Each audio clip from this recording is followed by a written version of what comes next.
और अगर माता और पिता दोनों में कोई मुझे पूछे कि प्रायोरिटी पर बताइए, प्राथमिकता किसको दें, मैं कहूंगा माँ को प्राथमिकता दो। हो सकता है पिताजी ने कभी न कभी कान ऐंठ दिए हो सकता है मित्रों के साथ खेलने जाने के लिए फटकार के हमको रोक लिया हो सकता है दोस्तों के सामने पिताजी ने हमारी पिटाई भी कर दी हो, मैं मान सकता हूं।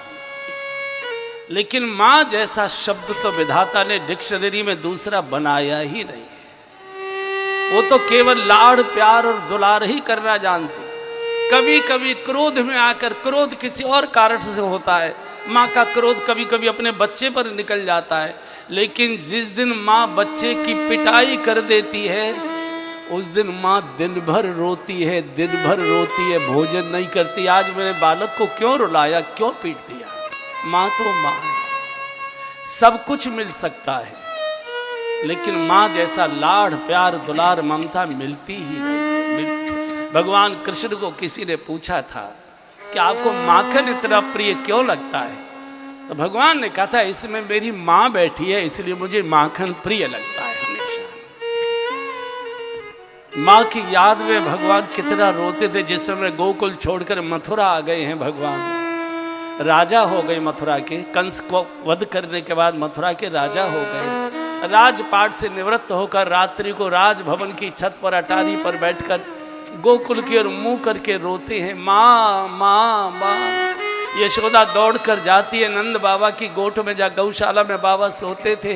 बाबा बाबा सो रहे हो, देखो भैया रो रहा है, भैया के रोने की आवाज आती है। माँ की याद बहुत रुलाती थी, बहुत रुलाती। इसलिए कभी भी गलती से माँ को कोई ऐसे शब्द मत बोलो जो बेटा अपनी पत्नी के सामने और अपने छोटे बच्चों के सामने अपनी बूढ़ी माँ को फटकारता है, दुत्कारता है, आंख निकाल कर चीखता है, तमतमाता चेहरा दिखाता है।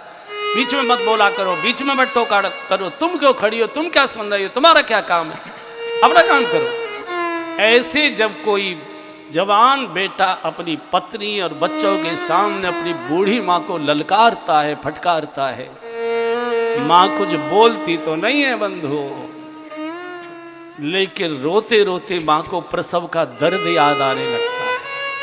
और मैंने पहले भी बोला होगा, 1000 जहरीले बिच्छू एक साथ डंक मारें, उनकी जितनी पीड़ा होती होगी वो पीड़ा माँ को बच्चे को जन्म देते समय हुआ करती। प्रसव पीड़ा सबसे भयंकर होती है, लेकिन माताएं उस प्रसव पीड़ा को भी सहन कर लेती है। कारण गोद भरेगी, थोड़ी देर में गोद में बालक आ जाएगा, कोई बात नहीं, पीड़ा तो पीड़ा है, लेकिन गोद में खिलता हुआ बालक आ जाएगा। और वही बालक बड़े होकर जब पत्नी बच्चों के सामने तमतमाते चेहरे से माँ को ललकारता फटकारता है, माँ को प्रसव का दर्द याद आता है। पूरी पूरी रात लेकर गोद में बैठी रहती थी, गोद में सुलाया करती थी, छींक भी आ जाती थी, इस वैद्य के पास जा, उस वैद्य के पास जा, उस महात्मा से नजर उतरवा, उस महात्मा से नजर उतरवा। एक शब्द नहीं बोलती, एक शब्द नहीं बोलती, केवल भीगी आंखों से अपने बेटे के तमतमाते चेहरे को देखती है। और उसी बेटे के गोद में जो उसका 2-2.5 साल का 3 साल का बालक लगा रहता है, वो कभी दादी का चेहरा देखता है, कभी तमतमाते बाप का चेहरा देखता है। उसी दिन उस बच्चे के मन में बैठ जाया करती है। आपने देखा है कि हर बेटा आगे जवान होने के बाद अपने बाप को दुत्कारता है, फटकारता है। कारण क्या है? कारण क्या है? क्योंकि वो बालक गांठ बांध लेता है। जब वो अपने पिता को कुछ बोलता है, फटकार कर कहता है, तो कहता अरे शर्म नहीं आती, बुद्धि नहीं है, पिताजी को ऐसे बोला जाता है। तब बच्चे को याद आती है कि तुम मेरी दादी जी को कैसे बोला करते, तुम मेरे दादाजी को कैसे फटकार कर बोला करते। मत सेवा करिए, मैं नहीं कहता, हालांकि मैं अधिकारी हूं, मैंने अपनी माँ की बहुत सेवा की, मैंने हमेशा उसके कपड़े धोए हैं, लेकिन मैं नहीं कहता कि आप सेवा करें। मत उसके झूठे बर्तन उठाइए, मत पैर दबाइए, मत कपड़े धोइए, मत करिए कुछ, लेकिन कृपया ऊंची आवाज में उनको बोलिए मत, दुत्कारिए मत, फटकारिए मत। यही आपकी बहुत बड़ी माता पिता की सेवा हो जाएगी, बहुत बड़ी माता पिता की सेवा। अकबर बादशाह की जब मृत्यु हुई थी, अकबर लगभग 60-62 साल के थे, माँ 80-85 साल की थी। अकबर बहुत रोए, बहुत रोए, बहुत। तो एक सचिव ने एक दिन कहा कि महाराज, पके फल थे, माँ तो पूरी आयु लेकर गई है, 85-86 वर्ष की आयु में गई है, पूरे पके फल थे, और आप जैसा सम्राट बेटे के रूप में उन्होंने जन्म दिया, भारत के आप सम्राट हैं, आप इतना क्यों रो रहे थे? उनको तो जाना ही था, समय पर गई है। अकबर बादशाह बोले कि मैं नहीं जानता इस बात को कि सब जाते हैं, सबको जाना है, मैं भी जाऊंगा। फिर आप रो क्यों रहे थे? अकबर ने कहा, मैं केवल इसलिए रो रहा था कि मुझे बादशाह कहने वाले लाखों लोग रह गए, शहंशाह कहने वाले लाखों लोग रह गए, जहांपना कहने वाले लाखों लोग रह गए, लेकिन बेटा अक्कू ये बोलने वाला दुनिया से चला गया, अब कोई नहीं बचा है। मैं जब आता था, बेटा अक्कू, माँ कितना तप करती है बेटे के लिए, नजरें उतरवा, इस साधु के पास जा, वहाँ काला धागा बंधवा, ये कर, ये कर, ये पूजा कर, ये पाठ कर, सारा घर भोजन कर लेता है। बूढ़ी माँ द्वार पर बैठी है, दरवाजे की ओर देख रही है, भैया नहीं आया, मुन्ना नहीं आया। घर के लोग कहते हैं, माँ कभी वो समय से आए हैं जो आके आ जाएंगे, कब तक बैठी रहोगी, रोटी भोजन सूख जाएगा, ठंडा हो रहा, भोजन करो, तुम कर लो। कोई माँ ऐसी नहीं है जिसके बेटे ने भोजन नहीं किया हो और उसकी माँ उससे पहले भोजन कर ले। मैं तो नहीं मानता। आज तो भले ही आधुनिक युग हो गया, कितना भी एडवांस समाज हो गया, लेकिन पति के पहले कर सकती है पत्नी, में मान सकता हूँ, लेकिन जिसके बेटे ने अभी भोजन नहीं किया, उसकी माँ के मुख में रोटी का टुकड़ा जाता ही नहीं, वो प्रतीक्षा करती है। ऐसा जिसका त्याग है, उसको कोई बेटा ललकारे, फटकारे। भगवान श्री कृष्ण जब द्वारिका चले गए और जब बैठते थे रानियों के बीच में, और कभी ब्रज की चर्चा चलती थी और यशोदा माँ की चर्चा आती, तो प्रभु रोने लगते थे, फूट फूट के रोते थे। एक दिन रुक्मिणी जी ने, सत्यभामा जी ने कहा, प्रभु हम इतनी सुंदर हैं, रूपवान हैं, गुणवान हैं, बुद्धिमान हैं, इतने ऊंचे ऊंचे कुल खानदान से आई हैं, कभी आपने 2 शब्द हमारे लिए नहीं बोले अच्छे, और वो गांव की बिना पढ़ी लिखी अनपढ़ बुढ़िया गवारे, उसका नाम आता है तो आप इतने रोने लग जाते, उसमें क्या खास बात? भगवान ने सोचा कि तर्क से समझाने की कोशिश करूंगा तो पढ़ी लिखी है, काट देंगे मेरे तर्कों से मेरी बात। व्यवहार से समझाना चाहिए, बात आई गई हो गई। कुछ दिनों के बाद भगवान प्रातःकाल जागे, आंगन में बैठे थे, रानियां बैठी थी, तो भगवान ने रुक्मिणी जी से पूछा, रुक्मिणी जी रात हमको दूध नहीं दिया गया पीने के लिए, हम लगता है बिना दूध पिए सो गए शायद रात को। रुक्मिणी जी ने कहा, प्रभु दूध का गिलास लेकर तो मैं गई थी कक्ष में, लेकिन मैंने देखा कि आप बहुत गहरी नींद में सो रहे थे, तो मैंने जगाना उचित नहीं समझा, गिलास वापस लेकर आ गए। भगवान ने कहा, रुक्मिणी जी आप में और मेरी यशोदा माँ में यही अंतर है, आप मुझे सोता देखकर लौट आई गिलास दूध का लेकर, मेरी यशोदा माँ होती पूरी रात एक हाथ में दूध का गिलास और एक हाथ से मेरी चारपाई पकड़कर इंतजार करती, जाग कर बैठती, लाला जब जागेगा दूध पिला कर जाओ। ये माँ है, ये माँ है। माँ, महात्मा और परमात्मा, इनकी कोई तुलना नहीं है, इनका कोई जोड़ नहीं, इनका कोई तोड़ नहीं। अभी 3-4 साल पहले मैं दिल्ली में कथा कर रहा था, तो जहाँ मैं ठहरा था एक सज्जन मिलने आए, अच्छे बड़े व्यक्ति थे। बोले हमने पहली बार आपकी कथा सुनी, नाम तो सुना था लेकिन आज पहली बार कथा सुनने का अवसर मिला, और आज आपने माँ का प्रसंग लिया, हमको बहुत अच्छा लगा।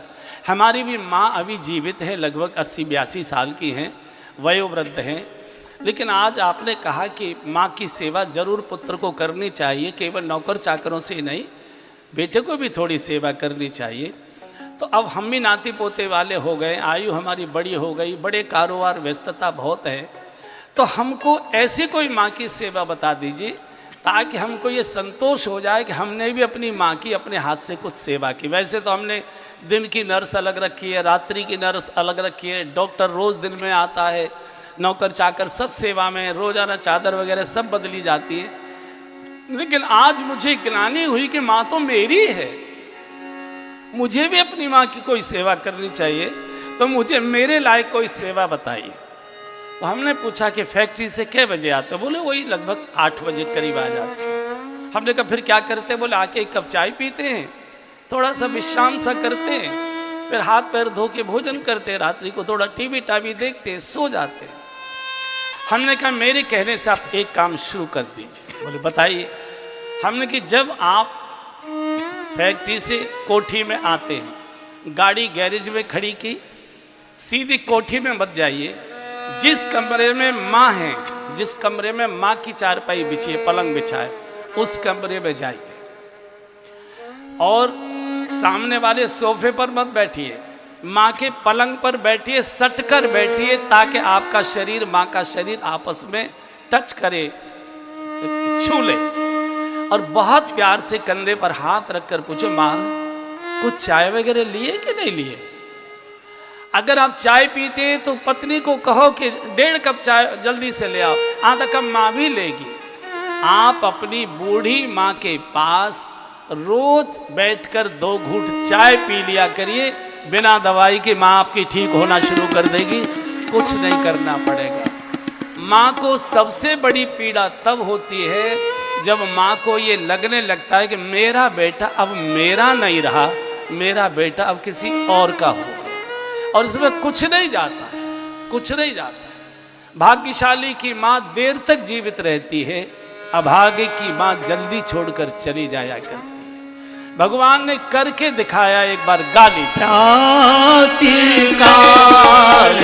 उठी के रघुनाथा, प्रात काले उठी के रघुनाथा, मातु पिता गुरु नावहि माता, मातु पिता गुरु नावहि माता, आयसु मांगी करहि पुर काजा, आयसु मांगी करहि पुर काजा, देखी चरित हर्षहि मन राजा, देखी चरित हर्षहि मन राजा, प्रात काल उठी के। एक सेकंड, इतने झगड़े से तो यहाँ रख दो, इतने झगड़े से यहाँ रख दो, इतने झगड़े से यहाँ रख दो, चलो बस कुछ मत करो। गुरु जी थैला हम देख लेंगे, रख दो रख दो, अब खोलो मत ही, चलो।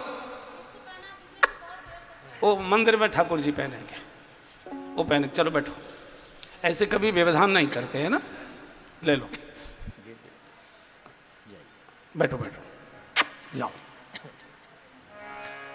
किसी ने बहुत अच्छा गाया है, एक बार गा लो। कोई ढूंढ रहा प्रभु को वन में, कोई ढूंढ रहा प्रभु को वन में, कोई घर में बैठा भजन करे, कोई घर में बैठा भजन करे, कोई ढूंढ रहा प्रभु को वन में, कोई ढूंढ रहा प्रभु को वन में, कोई घर में बैठा भजन करे, कोई घर में बैठा भजन करे, कोई योग करे, कोई ध्यान धरे, कोई योग करे, कोई ध्यान धरे,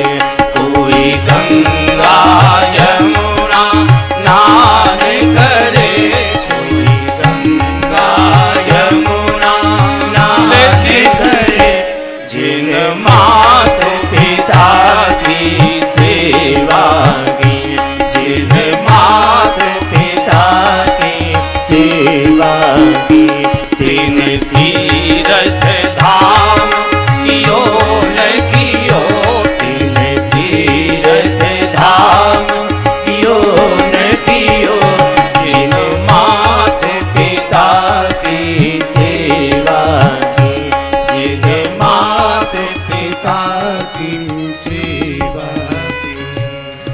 का अर्थ ये नहीं है पैर दबाएं, बिस्तर बदलें, चादर बदलें, कपड़े धोएं, ये सेवा केवल नहीं है। ये भौतिक सेवा है, इसके लिए तो नौकर भी काम आ जाएगा। सेवा कहते हैं अपनी वाणी से, व्यवहार से, अपने चेहरे के हाव से, भाव से, स्वभाव से अपने बूढ़े माता पिता को आनंद प्रदान करें, सुख प्रदान करें, उनको अच्छा लगे।